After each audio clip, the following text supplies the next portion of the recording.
السلام عليكم ورحمة الله وبركاته. waxaan leeyahay asxaabta soo dhawaada insha Allah.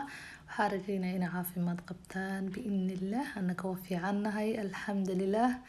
Xaaladiina ka warama sidee tihiin, soo nabad kacdeen, habeen wanaagsan ma idin tahay, galab ma idin tahay insha Allah. Haddaa i daawanaysid bal ii soo qor saacada joogtid iyo meesha joogtid insha Allah. insha Allah soo intaas kadib waxaan inoo wadaa videogan biidhnillah. rajeynayo inaa waxaan ka faa'iidaan biidhnillah. Haddaa wax ka faa'iidid insha Allah like u taabo sifa dad kale u arkaan biidhnillah. so maanta waxaan maanta sameyn doona ayaa idin la wadaagi doona. videogan maanta idin soo gaaraya shalaytaan sameeyay. so maanta arkaysaan oo jimco ah. waxaan ka wada maanta waxaa arkaysaan khamiis ah, arbacadii ayuuna ahaa insha Allah. so xag sida arkayseen waxaan ku bilaawday quraac markaan ciyaalkii iyo dadka quraac soo kala siiyay.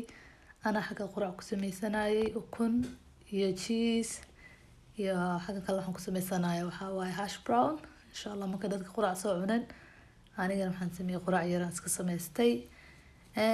marka intii quraacdii hash brown meesha igu jiro weelasha yar oo inta ku jiro quraacdan dadku siiyay iska dhaqdhaqi doonaa. ka dhaqa quraacdeeda u noqonaya oo soo quraacana marka soo quraacdo biidhnillah. maanta videogan waxaan idinku wadaa new recipe ama wax cusub ama oo idin la wadaagi doono insha Allah. chicken peri peri sida loo sameeyo. chicken peri peri kaas inaan sameeyo rabaa. marka sidaan u sameynayo step by step waa idin tusaaya. aad ayuu macaanaa masha Allah. so waxaan rajeynayaa idinkan inaad isku dayi doontiin biidhnillah. aad ayuu u fudud yahay, waxba waqti kaama qaadanayo. xaggan sida arkaysaan waxaa waaye egg and cheese-ki waxaan isticmaalayaa wrapka oo waxaan isticmaalaa oo brown-ka ah. egg and cheese-kin saaray waxaa kaloo dusha kaga daadiyay waxaa waaye pickles iyo basbaas, mayonnaise. kadib waxaan sameeyaa waan isku laabaa ama markaasi kadib waxaan ku daraa dusha cheese aan uga shubo mararka qaar. laakiin maanta ugumaan darin. soo birtan ku celiyaa labada dhinacyadan ka duba. markaan dhinacyada ka dubo waaba ready ba masha Allah. aad ayuu u macaan wallahi. isku day taa sidaan hore ugu sameysanin. intaas kadib xagga mashiinta dhar igu jireen hadda way dhameysay.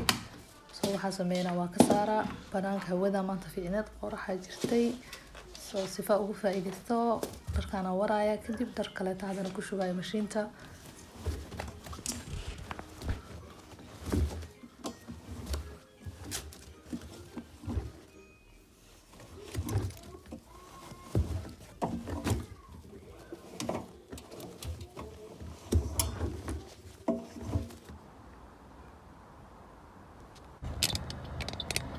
soo baxay hadda waxaan rabaa u socdaa shopping. saacadda xilligan waxaynu ahayd 11:00 ahayd. kasoo quracday shaqadii guriga iska soo yara qabtay waa soo baxay. waxaan rabaa inaan tago Asda. marka shoppingka guriga soo sameynaa. shoppingka markaan soo sameeyo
sida arkaysaan shoppingka waa soo dhameystay xagana maray marka xaga waxaan ka qaadanaya waxaa waaye frozen mataqaantaa veggie insha Allah xaga waxaa waa spinachka aad u fiican yahay frozenka markuu yahay waxyaalo badan oo isticmaalaa markaan sameynayo fuulka markaan misirta markaan hilibka aad wax kastaan ku daraa marka iyo broccoli awal waxaan qaaday jiray broccoligan la isku dardaray iyo carrotka iyo waxa inta badan broccoligan ka cunaa broccoliga markuu ku yar yahay kan soo waxa isdhahay maxaa ka qaadanaa waxay ka buuxiyeen carrot soo broccoliga kaligiisa iska soo helay soo qaatay marka soo dhameystay hadda waxaa sameynayaa shoppingka markaan soo bixiyo soo noqonaa biidnillah guriga imaanayna guriga markaan imaanana waa kaasba guriga joogna ma ka hesheenba marka xagan sida arkaysaa waxaan ku haystaa chickenka barbariga waxa u baahanahay oo dhan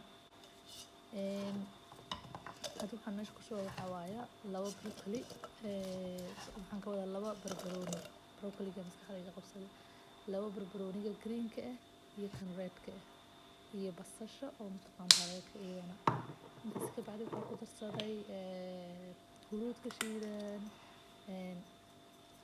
kabsar caleenka mataqaantaa oo qalalan iyo garlic waxaan ka wadaa toon iyo paprika iyo xawaaji ku dar insha Allah marka liinta mataqaantaana waan ku foqi doonaa qolofkeeda kore iyo cusbo intaas ku daraya inta badan barbariga waa spicy waxaa lagu daraa basbaaska gaduudan ama green midka haysatid laakiin ani basbaas dhan ku dari doono insha Allah leena ilmaha cunayo marka basbaaska waa ka deynaya qofkii raba asaga haduu ku tarsanayo qaybna waxaan u sameyn doonaa sidii barbecue camal insha Allah waa idin tusayaa videoga ila daawada biidnillah hadda waxaa sameeyay chickenkii slice inta u jarjaray waxaa ku marinate gareynayaa wixii isku soo shiiday marka sidaas markuu isku noqdo waqti aad dhigi kartaa waqti hadaa haysatid meel la dhig ama habeen ku deyn kartaa ama saacada ku deyn kartaa damoor mataqaantaa oo insha Allah the better it is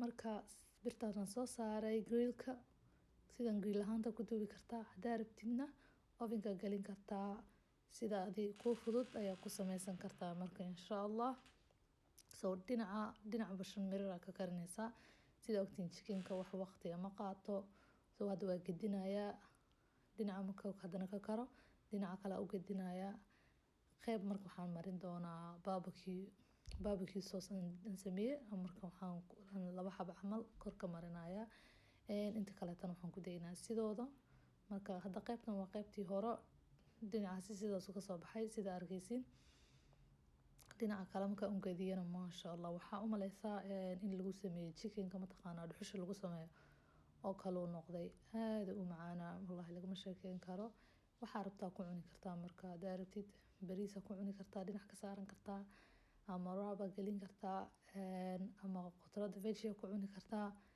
sida adiga jeceshaan ku ira ma sha Allah